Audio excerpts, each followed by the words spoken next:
సినీ కార్మికులను విస్మరిస్తే ఊరుకునేది లేదని హెచ్చరించారు సిపిఐ జాతీయ కార్యదర్శి నారాయణ.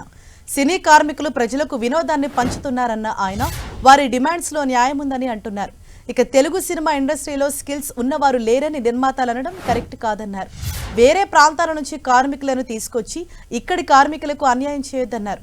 వారికి అన్యాయం చేస్తే కమ్యూనిస్టు పార్టీ చూస్తూ ఊరుకోదని వారి పక్షాన నిలబడతామని చెప్పారు.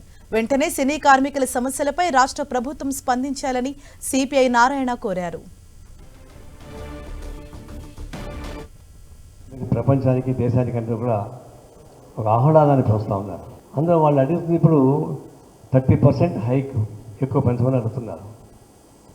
30% జనరల్గా ఇబ్బంది కావచ్చు, కానీ కష్టమేం కాదు, మెల్లగా చేస్తున్నారు. మీరు బాంబే నుంచి కానీ కార్మికులు తెచ్చుకుంటే దాని రక్తపాతం అవుతుంది. మేము అంగీకరించాం, మేమే నిలబడి పోరాటం సాగిస్తాం. నాకు అంత ప్రేమ ఉంటే అడవి తీసుకోండి, మాకేం అభ్యంతరం. కానీ కార్మికులకు అన్యాయం జరిగితే కమ్యూనిస్ట్ పార్టీ ఊరుకుండదు.